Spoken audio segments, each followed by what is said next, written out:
livro do profeta Daniel, capítulo de número 11. É onde estamos na tarde deste domingo.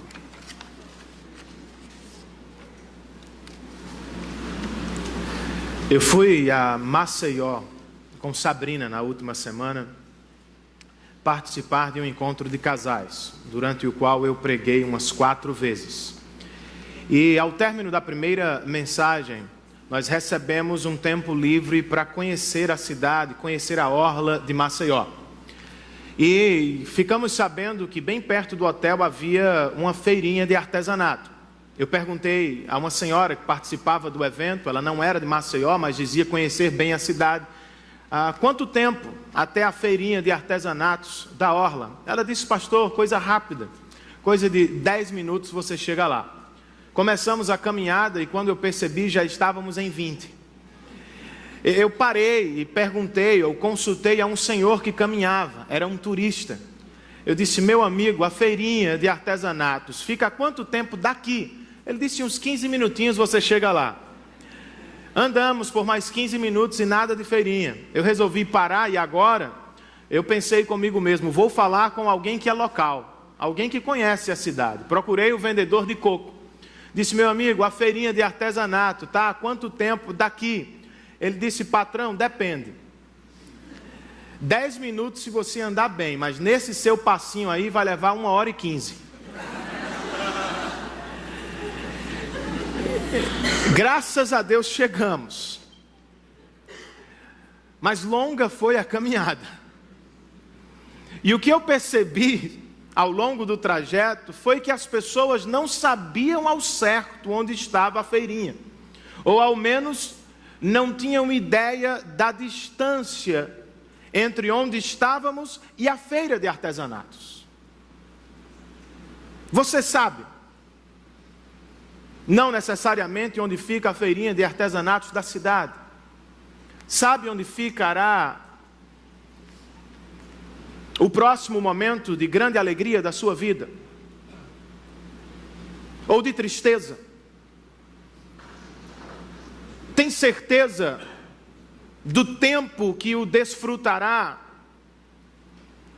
Você sabe exatamente o que acontecerá com seus filhos no futuro? E sobre o futuro do seu casamento, você sabe? Deus sabe, irmãos. De acordo com o capítulo 11 de Daniel, Deus sabe exatamente o que acontecerá no futuro da história. E por isso, os cristãos não precisam temer, nem tremer diante das crises da vida. Eu quero começar lendo com vocês o verso número 2, a primeira parte dele. E como fazemos ao longo da mensagem, vamos ler boa parte do capítulo 11. O texto diz assim, agora, pois, vou dar-lhe a conhecer a verdade sobre o futuro. Vamos orar? Senhor, eu quero te dar graças por esta tarde e por este privilégio que tenho de servir os meus irmãos e de estar na tua presença, te fazendo um culto em adoração. Receba, ó Senhor, as nossas canções, as nossas ofertas, que tudo chegue à tua presença como um aroma agradável. Mas agora que nos aproximamos de tua palavra, nós clamamos por tua assistência. Nós precisamos de ti. Nós também tememos o amanhã, por vezes ficamos com medo do futuro. E pedimos que através desta palavra, o Senhor fortaleça o nosso coração e nos encoraje para mais uma semana em tua presença. Assiste-nos, ó Espírito Santo de Deus. Nós te pedimos isso, ó Senhor, em nome, por amor e para a glória de Cristo Jesus. Amém. O cativeiro da Babilônia chegou ao fim, irmãos. Exatamente como profetizado por Jeremias, ao fim de 70 anos, o rei Ciro da Pérsia liberou os judeus para retornarem à terra natal, Jerusalém. Mas logo o que parecia festa se transformou em luta, porque ao chegar, os judeus encontraram muita oposição. De cara, a obra de reconstrução do templo foi parada e assim ficou por 15 anos. E obviamente os nossos irmãos se encontraram desanimados. Desanimado também estava Daniel. Ao ver o que estava por acontecer e ao receber as notícias de Jerusalém, Daniel também desanima. E é por isso que, como aprendemos na semana passada, ele separa 3 semanas para orar e jejuar. O que é que ele queria, irmãos? Ele queria ajudar. Não podia fazer o percurso. Era um homem de 85 anos. Não podia carregar ele mesmo tijolos sobre os ombros. Mas não queria ficar de fora da obra do Senhor. Ele se coloca de joelhos e clama pelo seu povo. Ele também queria respostas. Queria saber se o templo seria terminado, se a obra de Deus avançaria ou pararia. Ele também se perguntava: será que Deus sabe? Será que Deus sabe o que está acontecendo com os meus irmãos em Jerusalém? Deus sabe, irmãos. De acordo com o que ele viu e ouviu, provavelmente do próprio Cristo, Deus sabe exatamente o que acontecerá a Jerusalém. Sabe exatamente o que acontecerá a Israel. Sabe também o que acontecerá à igreja no futuro. Este Deus, que se revela a Daniel, tem conhecimento sobre o futuro da história da humanidade. Por exemplo, irmãos, entre os versos 2 e 20, a nossa primeira divisão, o profeta nos diz, a partir do que ouviu, que Deus sabe que a história será sempre inquieta. Nossa primeira divisão cobre algo em torno de 350 anos de história. Para Daniel, história futura. Para nós, passada. Ele começa primeiro com a Pérsia e com a Grécia. Verso 2. Outros 3 reis aparecerão na Pérsia. E depois virá um 4º rei, Xerxes I, esposo de Esté. Ele será bem mais rico do que os anteriores. E depois de conquistar o poder com sua riqueza, instigará todos contra o reino da Grécia. Qual será a resposta da Grécia? Verso 3. Então surgirá um rei guerreiro, Alexandre o Grande, que governará com grande poder e fará o que quiser. O que quiser será mesmo. Verso 4. Logo depois de estabelecido, o seu império se desfará e será repartido para os 4 ventos do céu.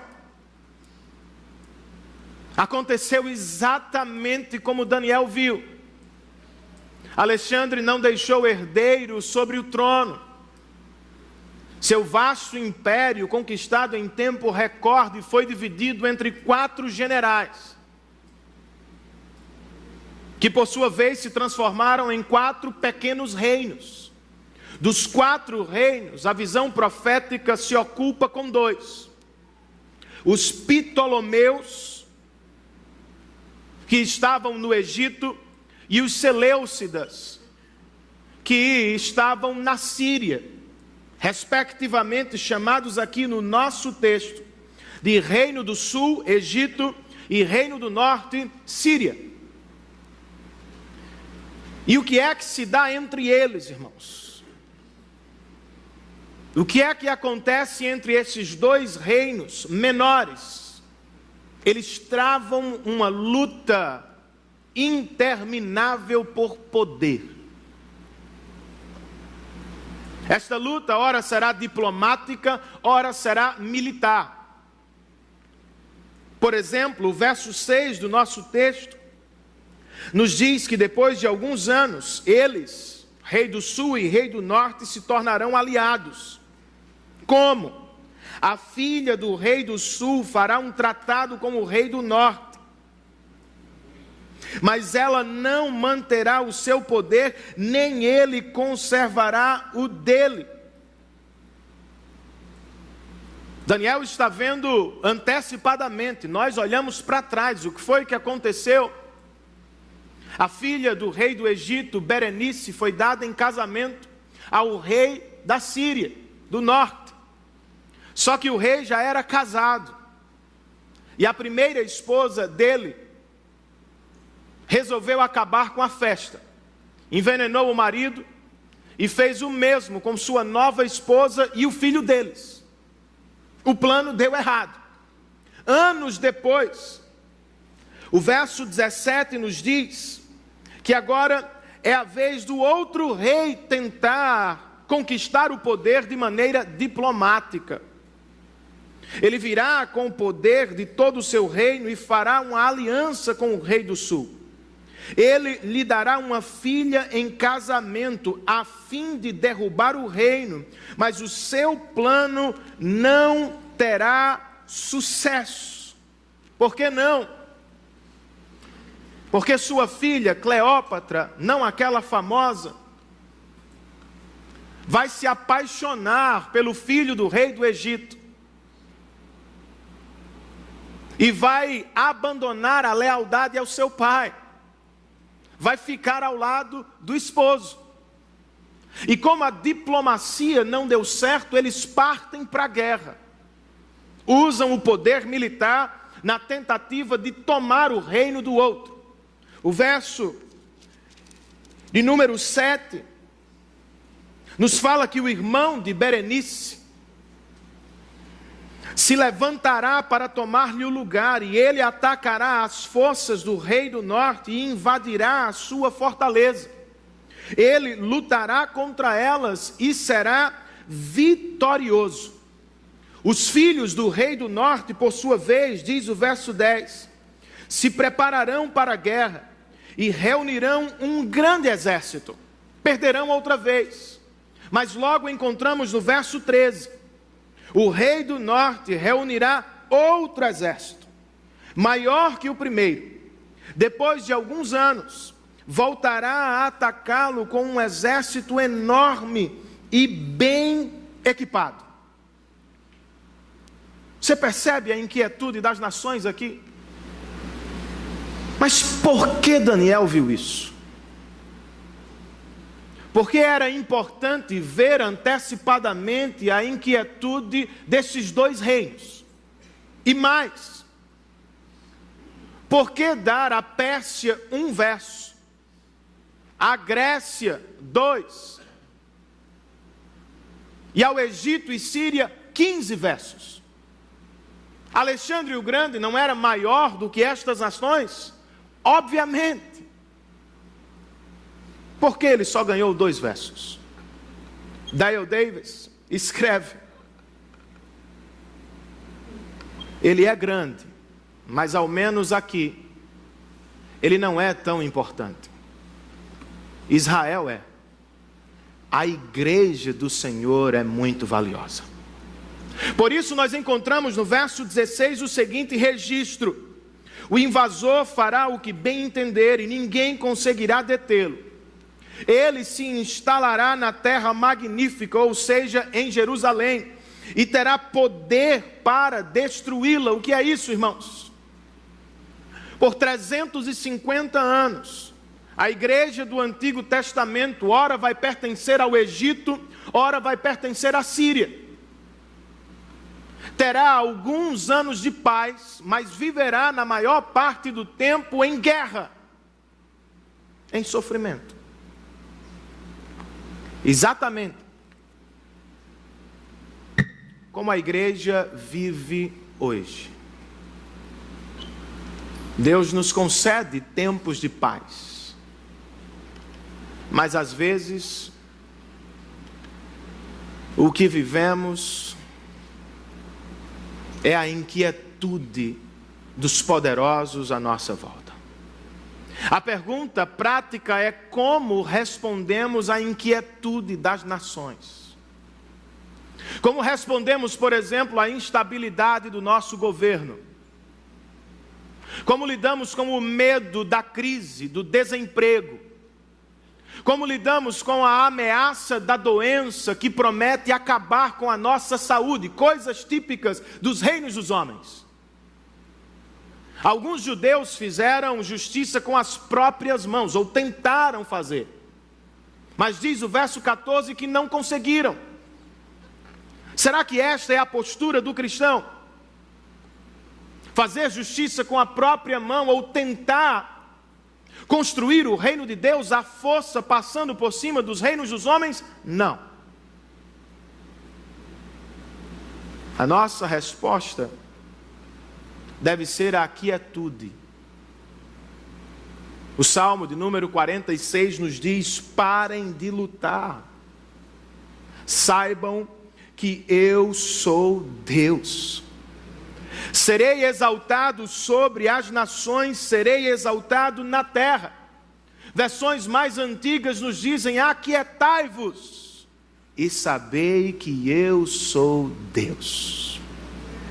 Os reinos dos homens estão inquietos, os poderosos se agitam de um lado para o outro, e no processo de conquistar mais poder, por vezes pisarão os pequeninos, pisarão a igreja do Senhor, talvez tenham pisado você.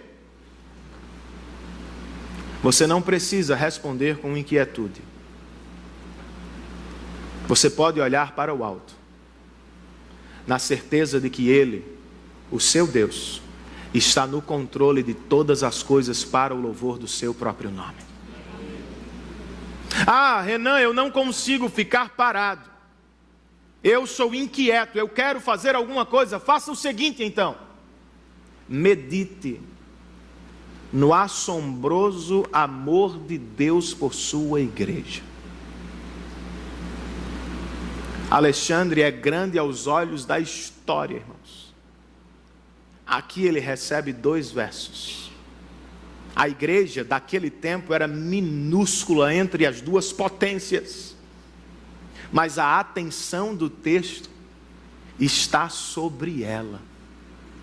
Sim, há pessoas muito mais poderosas nesta vida, mas o amor especial de Deus está sobre você, está sobre a igreja do Senhor. Nos tempos de Malaquias, os judeus se perguntavam: será que Deus nos ama? E através do profeta o Senhor respondeu: eu sempre os amei. E então ele explica seu amor. Não eram Jacó e Esaú irmãos? Todavia eu rejeitei Esaú e amei Jacó. Com esta palavra o profeta estava falando sobre a fonte do amor de Deus. Qual é? Ele mesmo. Em alguns momentos seremos pecadores, como Jacó. Em outros momentos seremos fracos, pequenos, como os judeus dos dias de Daniel. Mas Deus ainda assim nos amará até o fim, porque foi o que escolheu fazer. Os homens mudam, a situação também. Mas se há algo que não muda, irmãos, é o amor de Deus por sua igreja. Certo viajante passava por uma estrada quando de repente ele notou um catavento em determinada fazenda. Sobre o catavento estava escrito: Deus é amor. Ele ficou curioso, bateu à porta da fazenda e quando o fazendeiro saiu, ele perguntou: o que é que você quer dizer com isso? Está insinuando que o amor de Deus muda de acordo com o vento? O fazendeiro disse: meu amigo, ao contrário disso. O que quero dizer é que, independentemente da direção do vento da vida, Deus sempre amará a sua igreja. Você crê? A vida está inquieta. Os poderosos machucam sua família. Corra para os braços do seu Pai por causa de Cristo Jesus. Ele ama você. Deus sabe, portanto, que a história será muitas vezes inquieta. Mas de acordo com o que ouviu do próprio Cristo, Daniel nos diz, na segunda divisão do texto, que vai do verso 21 ao 35, que Deus também sabe que a história será difícil. Por quê, irmãos?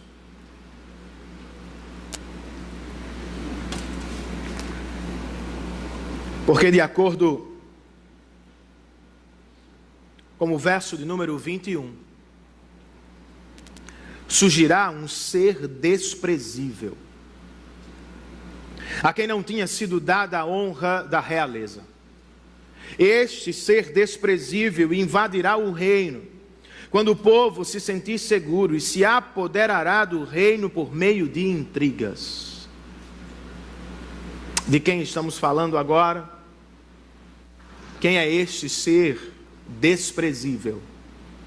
Antíoco IV, ou Antíoco Epifânio, que reinou a Síria entre os anos 175 e 163. O capítulo 8 nos falou detalhadamente sobre ele. Por isso não vou repetir tudo. Vou destacar apenas o que temos no texto sobre ele. Por exemplo, os versos 22, 23 e 24 nos apresentam uma sinopse do seu governo. Como Antíoco IV vai governar para Daniel e governou para nós na linha da história. O verso 22 nos diz: então um exército avassalador será arrasado diante dele. O que significa que o seu poder militar será magnífico. O verso de número 24 nos informa, na parte B, que ele distribuirá despojos, saques e riquezas entre seus seguidores. Foi assim que ele arrebanhou pessoas, por meio da força e por meio do dinheiro. Do verso 25 ao 31, o profeta nos revela os objetos da hostilidade de Antíoco IV. Contra quem ele vai se voltar? E o que é que ele quer? O verso 25 nos diz que com um grande exército juntará suas forças e sua coragem contra o rei do sul. O verso de número 29 diz: no tempo determinado, ele invadirá de novo o sul. O que significa que pelos 12 anos de seu reinado, Antíoco IV vai fazer do Egito o objeto de sua hostilidade. Ele quer conquistar o Egito. Mas ele não consegue. Inicialmente tem algum sucesso através de uma aliança política. Mas diz o verso de número 28, que o rei do norte voltará para sua terra com grande riqueza. Mas o seu coração estará voltado contra a santa aliança, Jerusalém. Ele empreenderá a ação contra ela e depois voltará para a sua terra. Lembrem-se, Daniel está vendo por antecipação, nós por retrospectiva. O que foi que aconteceu em sua primeira investida contra o Egito? Correu o boato em Jerusalém de que Antíoco IV havia morrido no campo de batalha. E quando ele ficou sabendo, ele voltou a Jerusalém, fez uma visita cruel. E em um espaço de 3 dias matou 40.000 judeus. Anos mais tarde ele volta a atacar o Egito. Outra vez não consegue conquistar o Egito, porque agora Roma apareceu e o impediu de avançar. Qual foi sua resposta? Ou qual será a sua resposta? A partir da visão de Daniel, Parte B do verso de número 30. Então despejará sua fúria contra a santa aliança, Jerusalém, e voltando tratará com bondade aqueles que abandonarem a santa aliança. Diz a história que ele chegou em Jerusalém em um sábado, matou todos os que estavam adorando no templo do Senhor. Depois, sacrificou porcos no altar do templo e levantou no Santo dos Santos, o lugar mais sagrado da antiga aliança, uma estátua a Zeus. Este ser desprezível proibiu a circuncisão, a leitura da Escritura, o dia do Senhor, e fez desaparecer do calendário judaico as festas da igreja do Antigo Testamento. Qual foi a resposta dos nossos irmãos? Alguns se venderam, de fato. Mas diz o verso de número 32, parte B: mas o povo que conhece o seu Deus resistirá com firmeza. E resistindo, o verso 33 nos diz que aqueles que são sábios instruirão a muitos, mas por certo período cairão a espada. Verso 35 nos diz que, embora sábios, os pregadores vão tropeçar para que sejam refinados, purificados e alvejados até a época do fim. Na primeira divisão, 350 anos de história. Na segunda, no mesmo espaço de texto, 12 anos,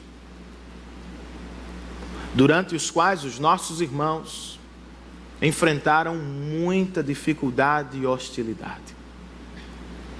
Os tempos passam, o poder muda de mãos, mas a hostilidade sempre será a mesma na direção do reino de Deus. Como vamos responder a ela? Como lidaremos com a hostilidade do reino dos homens, irmãos? Este texto nos chama à fé. Por 3 vezes, o autor sagrado usa a expressão no tempo determinado. Primeiro, no verso 27, ele nos diz que os reis do norte e do sul fizeram aliança, mas não conseguiram vencer um ao outro, porque haverá um tempo determinado. Depois, no verso 29, o texto nos diz que o rei do norte invadirá o sul, mas isto no tempo determinado. Por fim, o verso 35 nos diz que os sábios vão sofrer até o tempo determinado. Antíoco pode ser muito poderoso, mas tem os dias contados aos olhos do Senhor. Os judeus podem ser fracos, mas seu sofrimento não ultrapassará o limite imposto e previsto por Deus. Ele está no controle da história e dos seus eventos. Não está apenas no controle dos eventos grandes da história, está também no controle dos pequenos eventos da nossa história. O inimigo jamais terá poder absoluto sobre você. É Deus, por assim dizer, que dá as cartas. É Deus que dá as regras do jogo. É Deus e não o diabo que se assenta no trono do universo. Tenha fé, cristão. Ele está no controle. Você vai encontrar nos carros e vai falar por vezes, agora é um jargão, Deus no comando. Não é assim? Se Deus está no comando, descansa, meu irmão. Se você de fato crê no que você professa, descanse. Não é o mal que governa. É o Deus Todo-Poderoso que governa a história para a glória do seu nome, para o bem eterno da sua igreja. Sendo assim, descanse, mãe. Descanse, homem. Descanse, irmã. Descanse no governo soberano do Senhor. Não devemos apenas responder com fé, irmãos. A hostilidade do reino dos homens, nós devemos responder com obediência. É verdade, alguns se venderam, mas outros resistiram. Resistiram a quê, Renan? Resistiram ao projeto de Antíoco IV, chamado helenização. O mesmo que Nabucodonosor tentou fazer com Daniel e seus amigos. Erradicar da mente e do coração deles a Bíblia Sagrada, o compromisso com o Senhor, a cultura de Israel. Antíoco agora quer fazer o mesmo. Se vocês se prostrarem diante das estátuas do panteão grego, não morrerão. Se vocês adorarem também os meus deuses, não morrerão. Mas se adorarem somente a Yahvé, estarão fritos. Contudo, mesmo sofrendo, irmãos, os nossos irmãos insistiram na pregação e na adoração.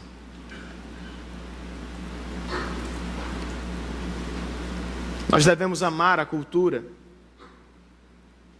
e participar ativamente dela. Mas inevitavelmente ela entrará em choque com a cultura do reino de Deus. E quando uma escolha estiver diante de você, você terá de seguir, eu espero, a resposta de Pedro aos líderes do Sinédrio. Importa-nos obedecer antes a Deus e não aos homens. E porque vamos ter compromisso com os princípios do reino de Deus, seremos perseguidos na faculdade, isolados. O caminho da carreira profissional se tornará mais difícil. E por vezes as pessoas vão nos hostilizar, porque não participamos de certas práticas, não concordamos com tais filosofias da cultura contemporânea. Quem disse que deveria ser diferente? Dr. R.C. Sproul já disse certa vez que a vida só começa a ficar difícil depois de Cristo. E o próprio Cristo disse aos seus discípulos: não se espantem, o mundo odiará vocês. Ele também me odiou antes. Escrevendo à sua igreja, o apóstolo Pedro escreveu no 1º século: amados, não se surpreendam com o fogo que surge entre vocês para os provar, como se algo estranho estivesse acontecendo. Antes, alegrem-se à medida que participam dos sofrimentos de Cristo, para que também, quando a sua glória for revelada, vocês exultem com grande alegria. E se alguém sofre como cristão, não se envergonhe, diz o texto, mas glorifique a Deus por meio desse nome. Como é que alguém glorifica a Deus, irmãos? Através do sofrimento. Quando sofremos por causa do Evangelho. Não é porque somos chatos, improdutivos. Não. Quando sofremos por causa do Evangelho. O apóstolo Pedro nos diz algo assombroso: vamos ser participantes dos sofrimentos de Cristo. O que é isso? O meu sofrimento não será redentivo. Ele não terá poder para me salvar diante de Deus, tampouco de salvar as pessoas que assistem-me. Contudo, Quando eu sofro por causa do Evangelho, irmãos, eu aponto para o único sofrimento que salva, o sofrimento de Jesus Cristo na cruz do Calvário. Ao mesmo tempo, diz o apóstolo Pedro, sofram na expectativa da manifestação da glória dele. Quando eu sofro por causa do Evangelho, irmãos, por exemplo, abrindo mão de algo que não me pertence, ou não participando de algo que não glorifica a Deus, eu estou dizendo às pessoas que me assistem, Cristo me é mais caro, precioso, do que qualquer presente da terra. Quando sofro por causa do Evangelho, eu digo às pessoas que a minha alegria última não está aqui, ela está em Cristo. Nós aguardamos por algo melhor, o retorno glorioso do Filho de Deus. O sofrimento do cristão glorifica muito mais a Deus do que a sua prosperidade.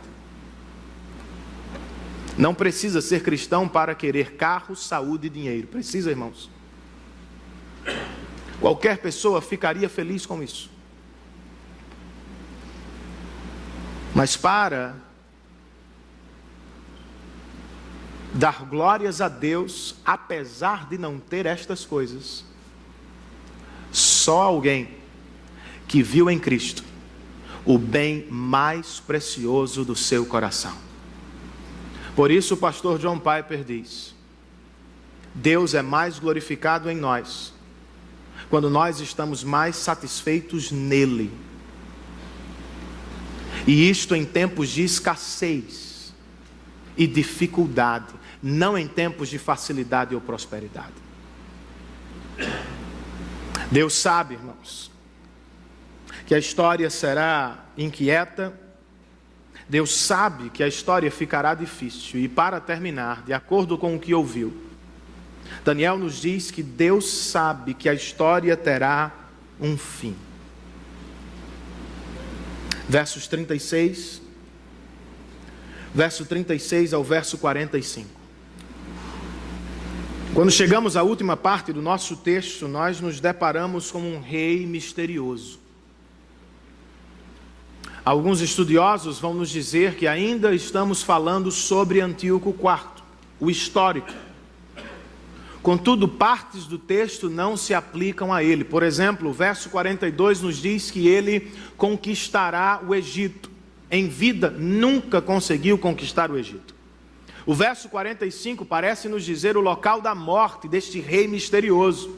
Se dará entre os mares e o Monte Santo de Jerusalém. Mas a história nos diz que Antíoco IV morreu na Pérsia. Muito provavelmente não estamos falando sobre ele. De quem estamos falando? Ou quem é este rei misterioso? Dale Davis escreve para ajudar. Em Antíoco IV, vemos uma sombra do último e grande oponente do povo de Deus. Este será parecido com aquele, apenas será maior e pior. Trata-se muito provavelmente do homem da iniquidade, profetizado por Paulo aos Tessalonicenses, ou do anticristo, como chamou o apóstolo João. E esta também é a interpretação de Jesus. A única vez que citou o profeta Daniel, ele não olhou para trás, para Antíoco IV. Ele olhou para frente, para um novo Antíoco, um anticristo. Quais serão suas características, irmãos? Ao surgir o que vai marcar o seu governo. Versos 36, ou entre os versos 36 e 39, nós temos a sua religião. De acordo com o verso 36, ele se exaltará e se engrandecerá acima de todos os deuses. e dirá coisas jamais ouvidas contra o Deus dos deuses. O verso 39 nos diz que ele atacará as fortalezas mais poderosas com a ajuda de um Deus estrangeiro e dará grande honra àqueles que o reconhecerem. Entre os versos 40 e 44, encontramos uma breve demonstração do seu poder. O verso 40 nos conta que ele invadirá muitos países e avançará por eles como uma inundação. O 41 continua: também invadirá a terra magnífica, Jerusalém. O verso 42 registra: ele estenderá o seu poder sobre muitos países, e o Egito não escapará. O 44 nos avisa na segunda metade que, irado, ele partirá para destruir e aniquilar muito povo. Antíoco IV fez algum estrago, mas ninguém fará estrago como este novo Antíoco. Graças a Deus, porque temos o verso 45. Para mim é a melhor parte do texto, porque ele nos apresenta o fim deste anticristo e da hostilidade contra o reino de Deus.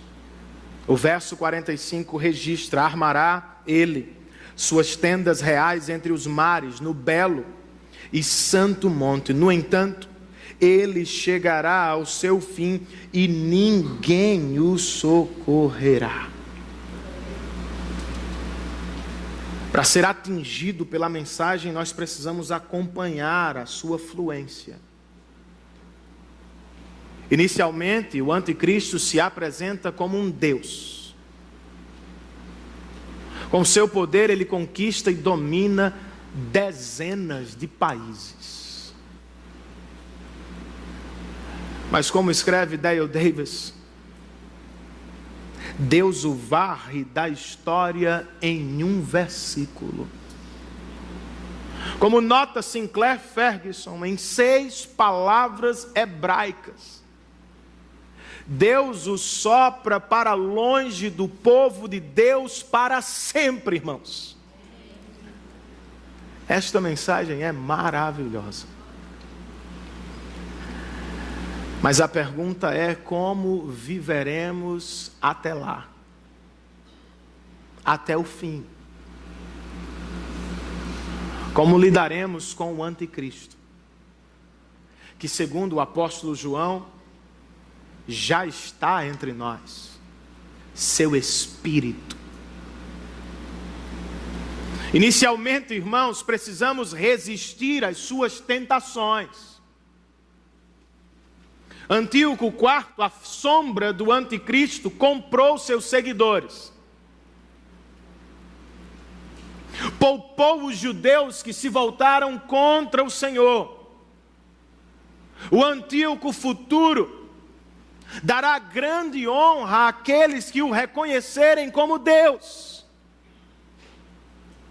Mas o apóstolo Paulo diz assim aos Efésios: vamos nos vestir de toda a armadura de Deus para resistir às ciladas do diabo. O próprio Cristo, depois do Getsemane, olhou para os discípulos e lhes disse: vocês precisam vigiar e orar, para não entrar em tentação. O espírito do anticristo vai tentar seu coração através do dinheiro, do sexo, do poder, da fama, da riqueza, do bem-estar, da facilidade. Ele vai levá-lo a acreditar que nestas dádivas você encontrará salvação existencial. E se não cuidar do próprio coração, se não se levantar para vigiar e orar, muito rapidamente você se prostrará diante destas dádivas como se elas fossem deuses. E estará por tabela adorando o espírito do anticristo. Notem um detalhe. Em um verso, Deus afastará o anticristo para sempre. Esta é a mesma força que tem o dinheiro, o poder, a fama ou o sexo. Prometem muito, nada podem cumprir. Rapidamente desaparecem. Rapidamente enfraquecem. Não se dobre diante do espírito do anticristo. Afaste-se dele e se aproxime de Deus por meio de Cristo, para encontrar no Senhor satisfação plena, genuína e eterna para a glória de Deus. Enquanto resiste, viva o seu presente, apesar da dificuldade, viva o seu presente em santa expectativa pelo fim marcado de Deus ou por Deus. Eu sei que a vida às vezes fica difícil. Sei que nem sempre conseguimos estar tão felizes, alegres, tranquilos. Mas lembrem-se deste texto. Em um sopro, irmãos, Deus mudará a situação e nos levará à alegria eterna do nosso Pai. As crianças estão em Nárnia, a ficção de C.S. Lewis, que vez por outra eu cito. Hoje é uma passagem diferente, é inédita, eu acho. As crianças estão em Nárnia quando descobrem que seu amigo Fauno Túminos está preso no castelo da feiticeira branca. E é claro que elas querem ajudá-lo, mas nada podem fazer contra a feiticeira. Estão jantando como um castor, quando ele diz: vocês nada podem contra ela. Mas não se desanimem. Aslan está a caminho. O grande leão, representante de Cristo, está a caminho. Edmundo, uma das crianças, pergunta: mas e se a feiticeira branca transformar Aslan em estátua de pedra, como fez com os demais? O castor dá uma gargalhada, irmãos, e continua: se ela conseguir ficar de pé diante dele, já será muita coisa. E se conseguir encará-lo olho no olho, eu me levantarei para parabenizá-la, porque ela é uma falsa rainha, ele é o Senhor dos bosques, o verdadeiro rei de Nárnia, e quando chegar, colocará todas as coisas em ordem. E então ele cita uma profecia antiga de Nárnia, que dizia o seguinte: o mal será bem quando Aslan chegar, ao seu rugido a dor fugirá, nos seus dentes o inverno morrerá, e na sua juba a flor da primavera há de voltar. Por agora o câncer parece ter a última palavra. Por hoje o homem mau parece poderoso demais quando invade a nossa família para matar. Mas esta não será a realidade para sempre. Em breve, irmãos, o verdadeiro rei voltará. E ao chegar, ele colocará todas as coisas no eixo outra vez. Viva agora, na expectativa do amanhã de Deus.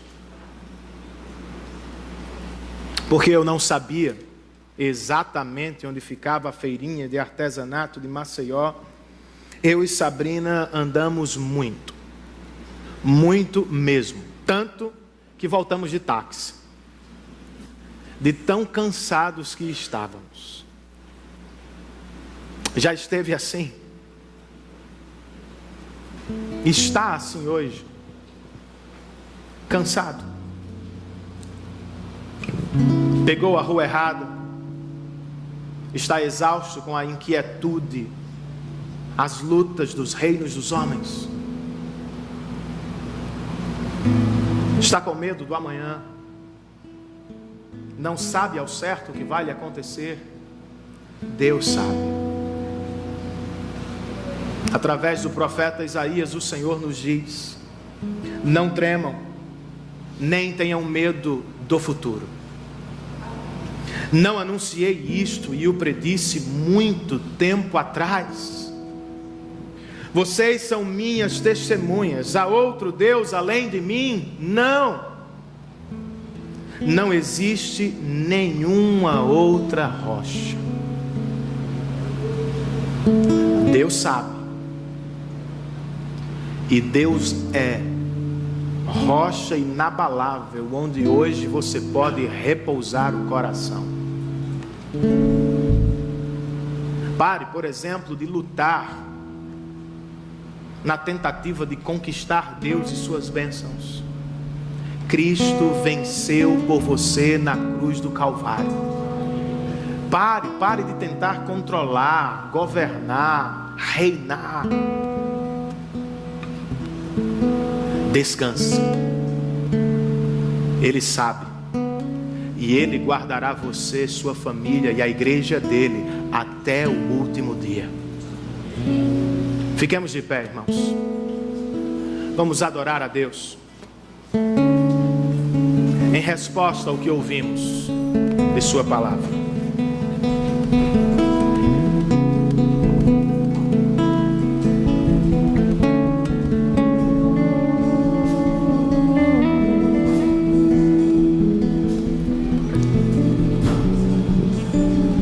O reino dos homens está inquieto, ó Deus. Do norte ao sul do nosso continente, a inquietude por todos os lados e em todas as nações. Brigas por poder, intrigas no poder, hostilidade contra os fracos e contra a tua igreja. Estamos no meio de tudo isso e por vezes sofremos muito, Senhor. Mas hoje nós descansaremos nesta verdade. Tu estás no controle de todas as coisas para o louvor do teu nome. Estás no controle do poder da nossa nação. Estás no controle, ó Deus, das pequenas situações da nossa vida. Nós queremos descansar no Senhor. Fortalece-nos, ó Deus, pois não queremos, ó Deus, nos dobrar diante do espírito do anticristo. Não queremos ser abatidos pela hostilidade. Nós queremos resistir ao avanço do paganismo sobre o nosso coração, do mundanismo sobre a nossa família, da cultura anticristã contra a tua igreja. Queremos resistir na força e no poder do teu Santo Espírito, Senhor.